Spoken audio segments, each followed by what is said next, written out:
live stream for Wednesday.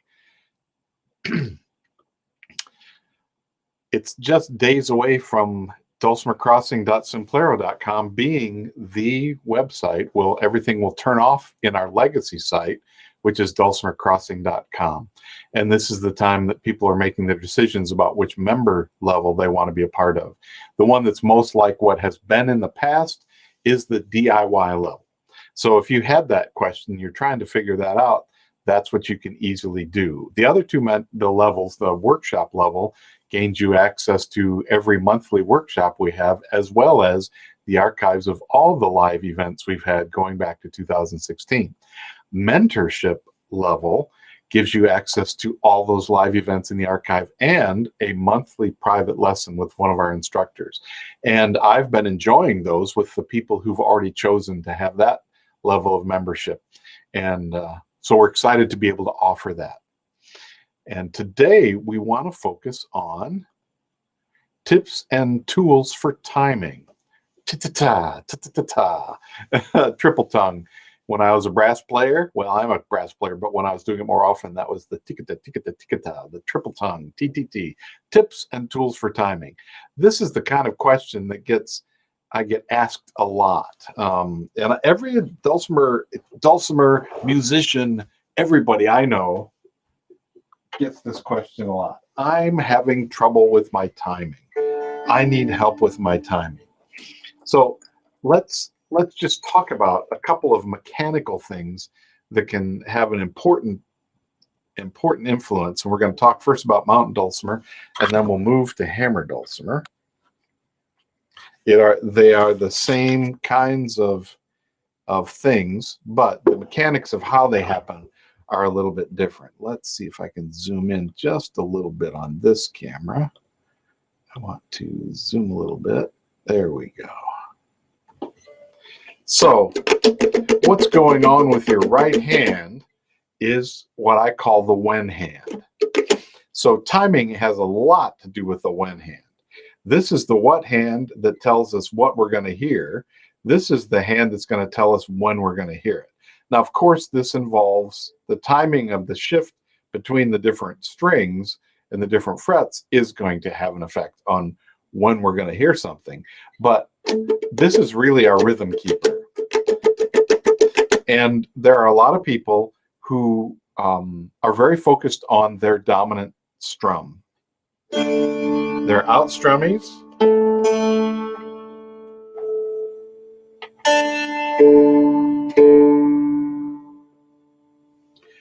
Or they're in strummies, or out strummers and in strummers, and it doesn't matter which one you are. Whichever one you are is fine. It's just like belly buttons. We have innies and we have outies. You just need to know which one you are and be comfortable with that one, and also add the other one to your repertoire. So for me, the most important thing for timing is I've come over here. Now it's time for me to come back. I'm not going to stand over here and wait for the next bus because I'm walking. So my hand is going back and forth all the time, which also helps me to helps me by acting as a governor to my speed.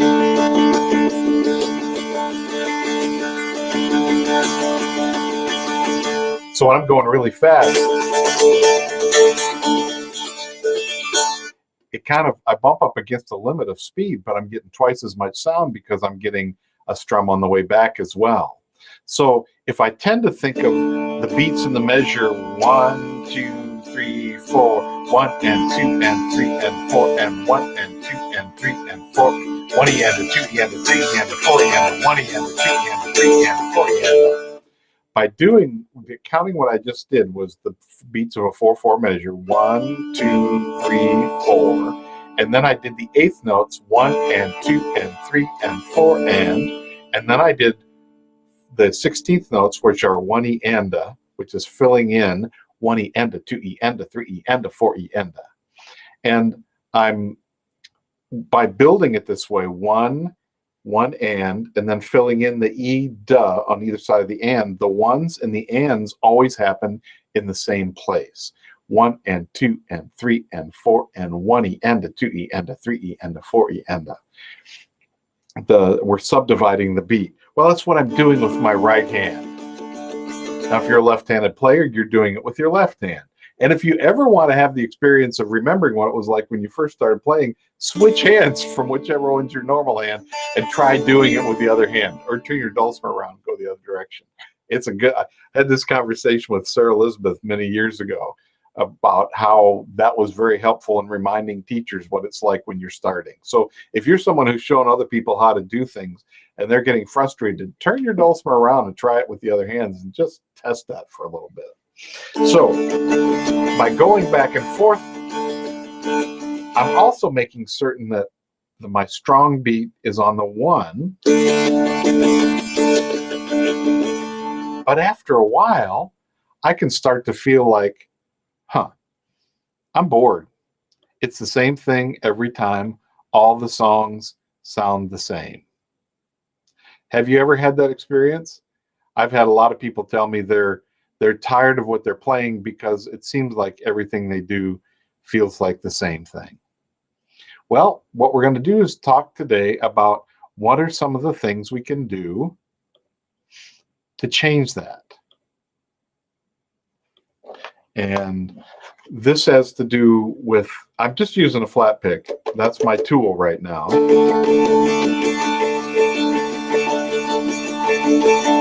Now what if my first thing to do is I added the ands, so it's about math. Would be beware, caution, mathing involved. I'm adding my strum in as well as my strum out. I've got twice as much sound going, but that can sound too much. So what if I just leave one off? 1, 2, and 3, 4, and 1, 2, and 3, 4, and. Or what if I leave off 1, 1, and 2, and 3, 1, and 2, and 3, and 4, and 1, 2, and 3, and 4, and 1, 2, and 3, and 4, 1, 2, and 3, and 4, and 1, 2, and 3, and 4, and 1. So I added and I subtracted. Let's try this. Oh, I come from Alabama. Oops, sorry. Step back, Steve. Oh, I come from Alabama with a dulcimer on my knee. And I'm going to California, my good friends, for to see B part.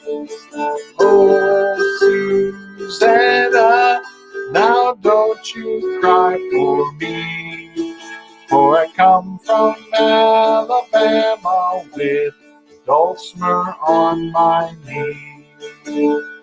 Okay, what if I did fewer strums? Oh, I come from Alabama with dulcimer on my knee.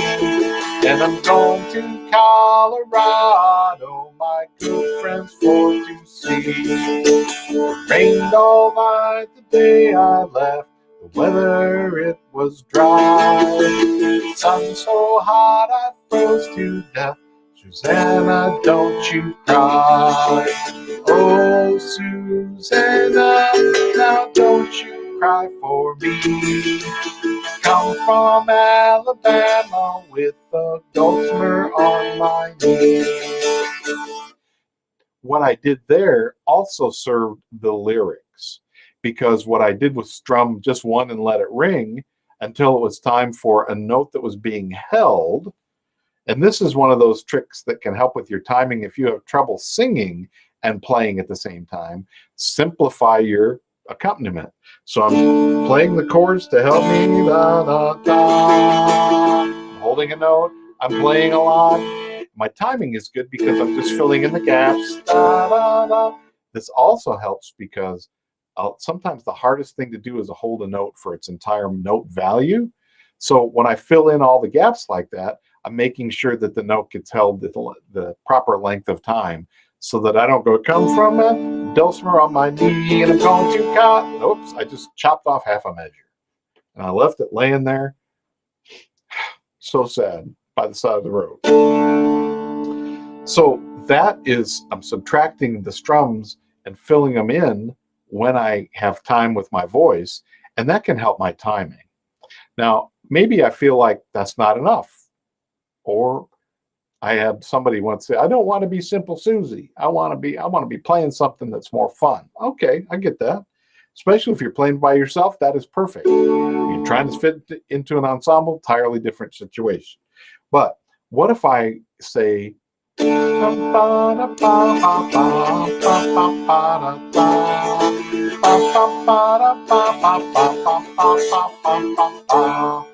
what if I leave off a bit of the middle? 1 and 2 and 3 and 4 and 1 and 2 and 3 and 4. 1 and 2 and 3 and 4 and 1 and 2 and 3 and 4. 1 and 2 and 3 and 4 and 1 and 2 and 3 and 4.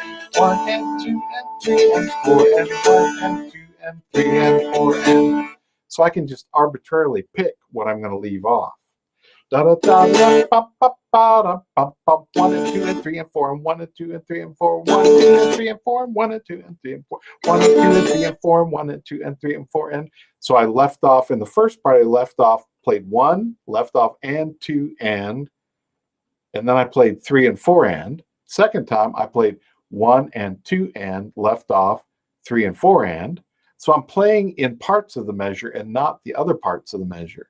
So I'm adding and subtracting. I'm emphasizing, and that creates emphasis. And if I'm bored and I want to have good timing, I can focus on what I am playing, when I am playing, when I am not playing, as a tool to help me really lock in to the timing of what's going on here. Now, I'm playing chords, which means I got good backup, but it's a little harder when I'm playing melody. But before we move to melody, and I'll use a hammered dulcimer to focus on that. Before we move to there, I want to show what happens when we accent.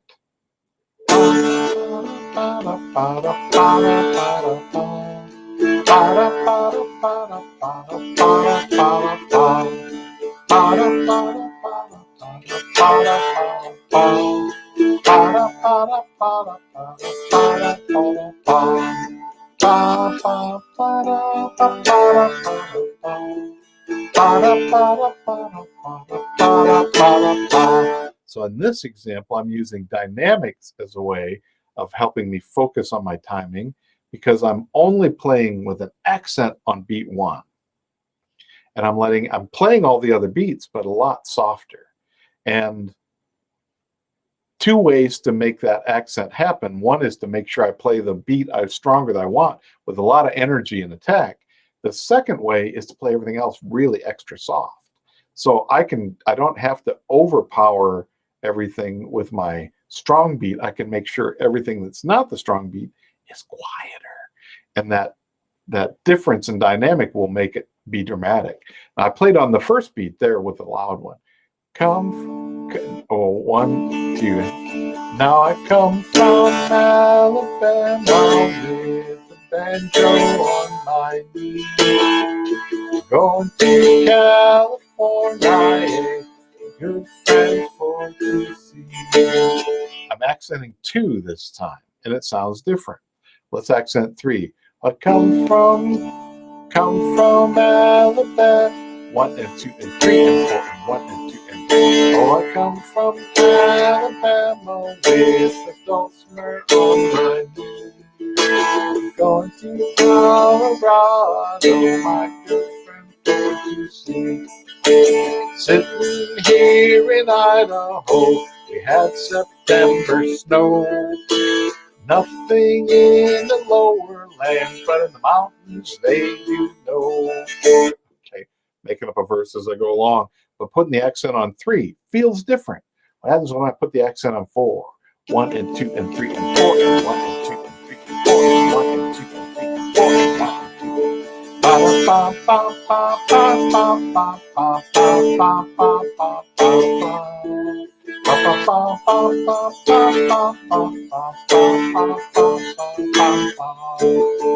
Now, this is not the way it usually happens, but it is a part. This is an exercise that'll help your timing because you're focusing on which beat am I playing louder. I'm using Oh Susanna. It can be any song that you know well that you can practice these techniques on. Now, in March time, don't Oh, I come from Alabama with a banjo on my knee. We tend to accent 1 and 3. In old time music, oh, I come from Alabama. And this is where the bum diddy strum comes from. It's not bum diddy with the accent on the bum. It's bum diddy bum diddy bum diddy bum. Oh, I come from Alabama with a banjo. 1, 2, 3, 4, 1, 2. Da da da da da da da da da da.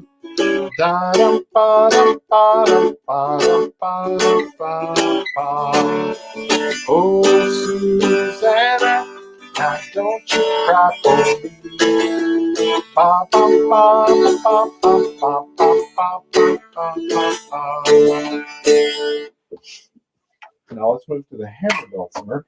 So what we did there was add and subtract beats and then accent different beats throughout the measure. Let's turn over here to the hammer dulcimer. And that was chord ways of doing that. We can do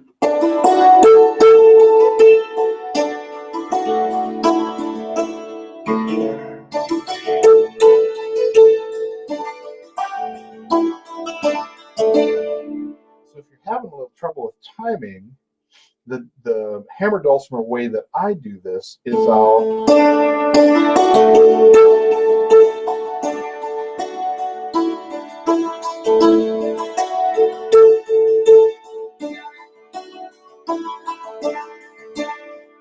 I'm using the drone exercise I use to help us develop hand separation independence. I'm adding, I can do it on the same pitch.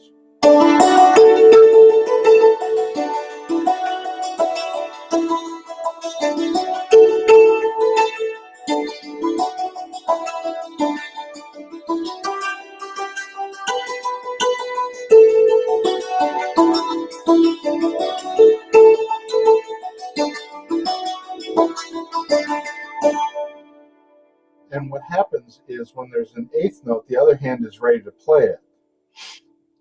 I can also do the same thing above, starting with the right hand.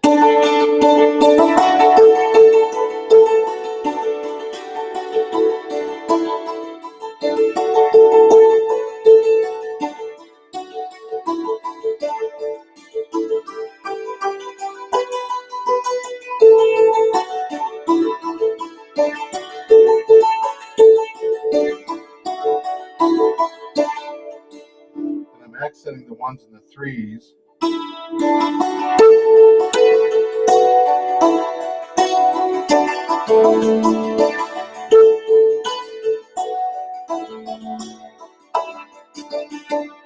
this case, I'm accenting the 2 and the 4, and it makes it feel completely different. It's the same tune, same order, same melody, but because of where I put the accents, I'm focusing on the accents, and it's making my timing be straight.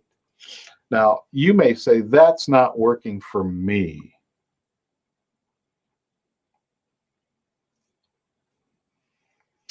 Let's see. Good questions. I'm seeing your questions. I don't know if I hear people talk about fill chords like fill notes. Runs and fills are usually making use of the chord, but I've never heard people say, we're going to do some fill chords now. I've heard people say, we're going to vamp now.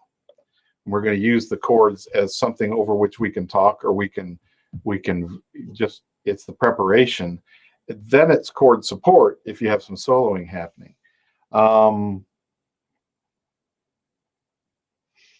Yes, let's see. I'm sorry I don't have a handout right now. I can add that to this chat later. That's a good suggestion. A visual. Thank you, Talon. I'll have to add that later. But what I'm talking about with these accents is I'm making my brain, this is why this for me is a tip and a tool for timing, because I'm making my brain focus on particular things.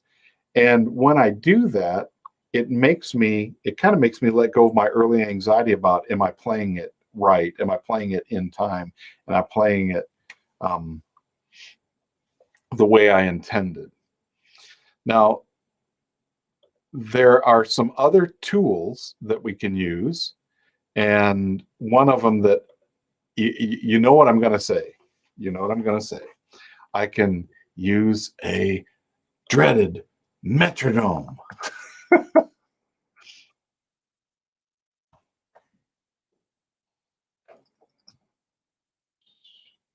Okay.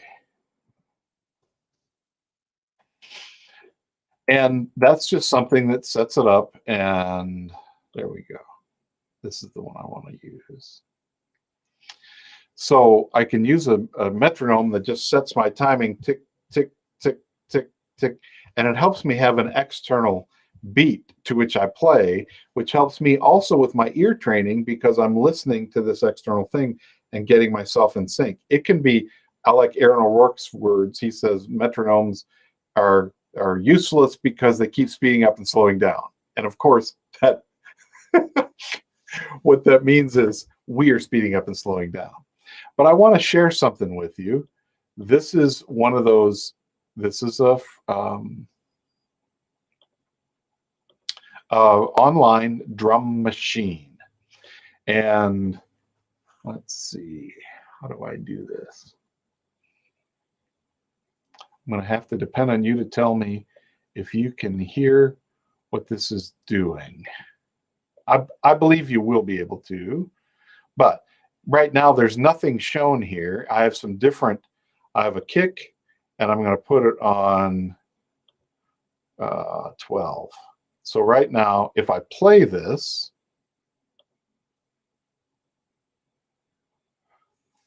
oh, that's what's happening.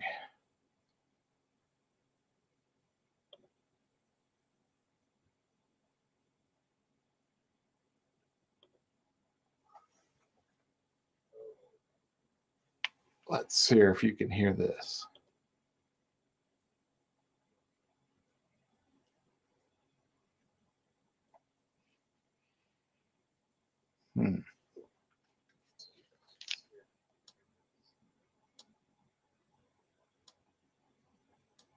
Okay, so I'm going to have my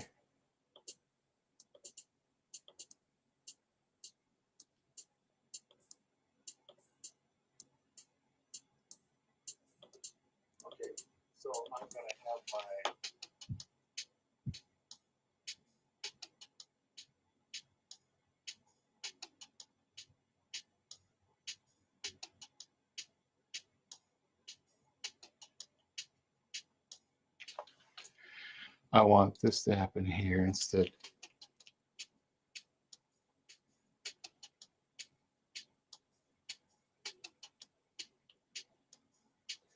Oh, I come from Alabama with a banjo on my knee, and I'm going to California, my good friends for to see.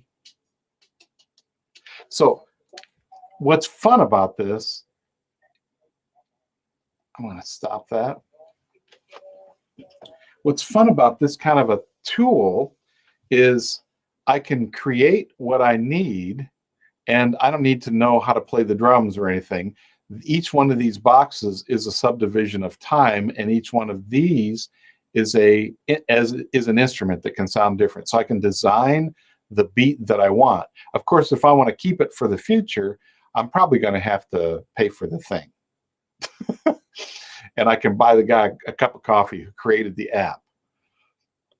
But this kind of thing is available to us, which I think is awesome. On my phone, I use this kind of an app. Let me find it here. And I've mentioned it before.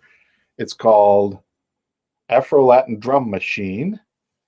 And I got to turn it up.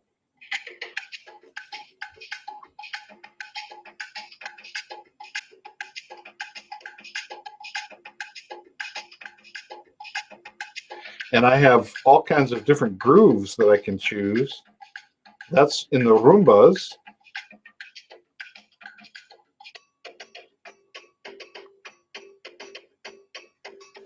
Here's an Afro-Cuban rhythm called the Gaga.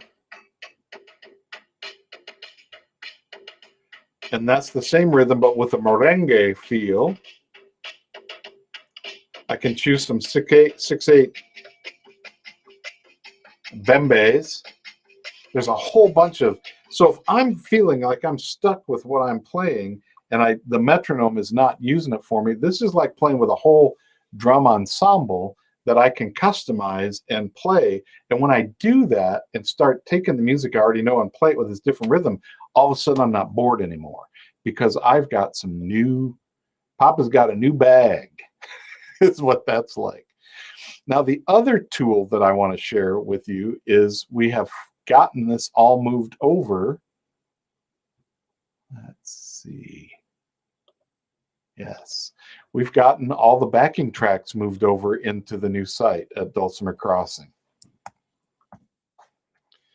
And this looks like it did before. The difference is there's no PDF tablature thing, because when I click on any one of these that says MP3 track, it takes me to the page that has the track that I can download, the track that I can play, as well as the framework. If there's any kind of PDF or framework that we can use to help follow what's going on. The primary goal of backing tracks is to give us an outside aural way of playing with a group of people who are not going to be mad at us when we can't keep up or we go too fast. But here's the clues. There's no notes here. What am I going to do? Well, there's some suggestions for the way to play the chord shapes. This is a 12-bar blues that's got a little variation because it has an A7 before the B7 at the very end. But these slashes just tell us there's 4 beats in a measure. So if I'm playing this, and right now I can turn up. These slashes just tell us there's 4 beats in a measure. So if I'm playing this, and right now I can.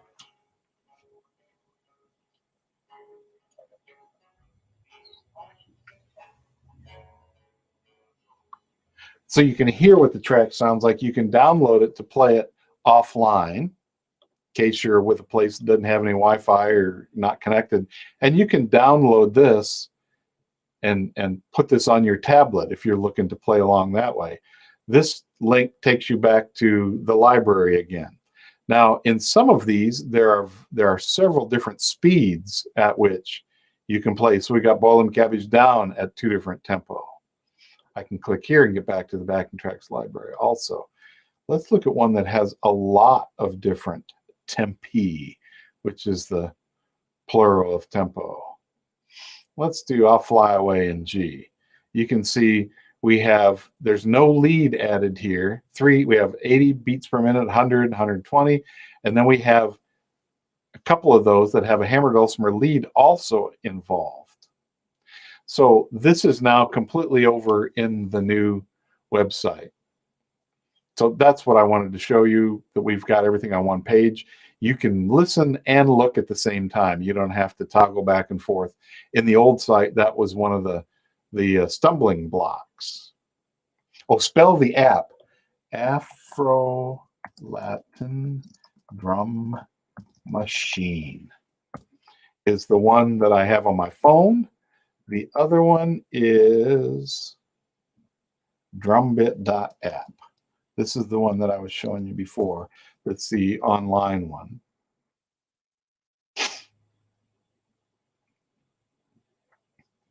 Now, of course, it's a lot more fun to play with other people, but you can also run into their limits of your desire to play the same song.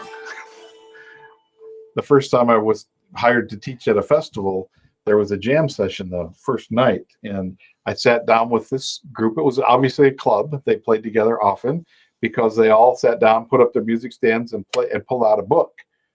They all had the same book, and they said, let's do number 13. Well, as someone who was not a member of their club, did not have the book, I didn't have any clues about what was going to be happening. And I said, can you please tell me what key we're in? Oh, yeah, we could do that. And then they'd play. And I was just starting to get it. And then they'd say, okay, let's do number 32 now. So, whoa, whoa, whoa, whoa, whoa. They went through it one time. It's like, can we do that again? Their understanding of a jam session did not meet mine. Theirs was let's play through the things in our book, the ones we like. Let's do it once or maybe twice. Mine was, I go to a jam session to learn tunes I don't already know. And this is the traditional understanding of a jam session. I need it repeated a whole lot. Well, that's one of these things that these exterior tools can do for us. They can repeat the stuff a whole lot. If we have a MP3 player, we can set repeat. Every time it gets to the end, it can go back to the beginning. We can, if we have a few little tools, digital tools, we can create a repeated track out of something that only lasts this long. We can just say copy in GarageBand, copy, paste, copy, paste, copy, paste, and now it lasts 8 times. Well, that's a good way to work on the timing and stuff, because you'll have an idea and pretty soon the song's over. Darn it. But we can fix these things. We can make it happen.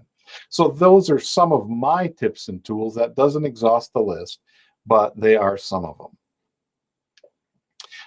Our time is quickly winding. We are past the 30-minute mark, and I want to just remind you that if you are at all interested in the Quarantine Dulcimer Festival, registration for the workshops ends this, ends this Saturday, October 2nd. And I've had a couple workshops sell out, but I have room in several others. And I've been noticing that a lot of my colleagues have room in their workshops too. Now, some of you might have said I've taken too many, or I've got my list and that's good for me. That's perfect. But if you have missed the opportunity before, be sure that you go here.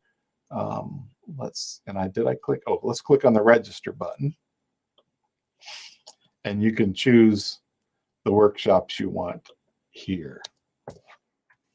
This weekend is the Nutmeg Dulcimer Festival, and I've decided to sign up for that as a continuing ed event. And there are a whole bunch of new people that I haven't met yet. I'm taking one class on Jewish music and a chromatic mountain dulcimer from somebody in Texas. I'm taking a Japanese class by a teacher from Japan. I'm taking French class from a teacher from France, and a bunch of German, Swiss, Austrian tunes from a teacher in Germany. And so I'm really excited about the opportunities to expand my experience of repertoire while I sit here right here in Idaho. The registration for those classes has closed, but Quarantine is still open through Saturday, and the North Georgia Foothills Dulcimer Association is happening in the beginning of November. But before that, the New Mexico Dulcimer Festival is happening in a digital way. Black Mountain is happening in person, and the National Dulcimer Orchestra is planning to meet up there. So there's just a lot going on in this fall, and I wish you well. Just a reminder, if you're a Dulcimer Crossing subscriber, today's the 29th. We got the 30th, Friday. The old site will no longer be active. So this is the time to update your payment and choose your workshop, your membership level in the new site, so that you continue to have access to all of our tools for learning. And I'm going to bid you adieu, and thank you for your kind attention today.